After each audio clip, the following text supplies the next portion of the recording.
le président Boumedienne.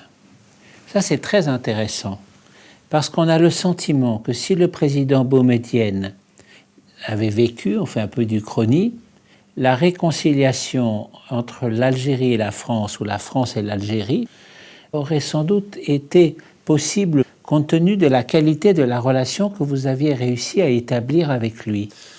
J'étais le premier président de la République française à aller dans l'Algérie indépendante. Je me suis dit, je vais reprendre le message du général de Gaulle.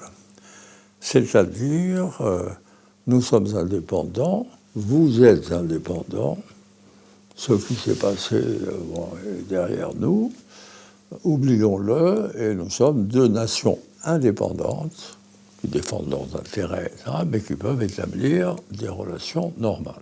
Boumedienne était différent des autres. Il parlait peu français, il avait un physique austère, il appartenait à la mouvance tiers-mondiste qui était très importante à l'époque.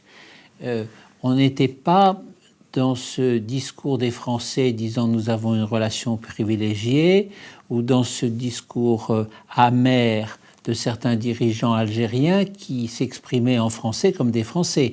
On était dans un autre univers. Oui, c'était donc difficile de l'apprivoiser. Oui, non, au contraire, je dirais, parce qu'il y avait moins de poids du passé, en fait. Voilà. C'était contemporain.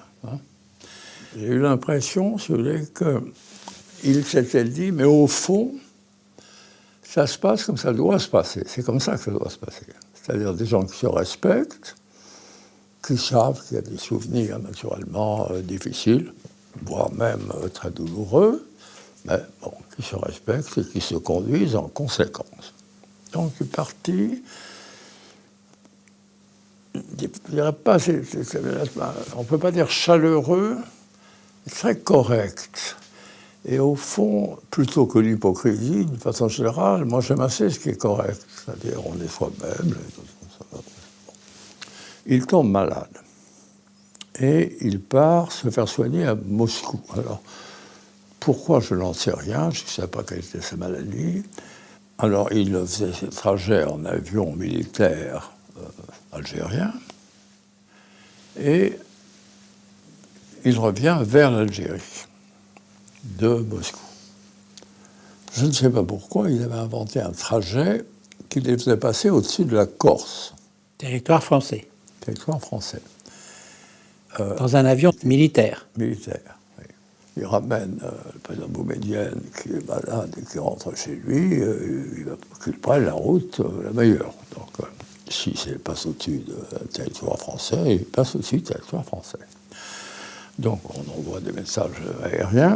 Donc, vous prenez la décision devant des gens un peu rechignés quand même, parce que vous leur dites. Oui, absolument. Oui. Oui. Et alors, à ce moment-là, Boumedienne m'envoie un message qui doit être dans les archives quelque part. Je ne sais pas, je ne l'ai pas. Remarquable. Parce qu'en général, quand ces choses-là arrivent, on envoie un message banal où on salue le chef d'État, et puis c'est tout. Oui, moi, il m'est arrivé même d'envoyer un message banal dans lequel je me saluais en me trompant de chef d'État.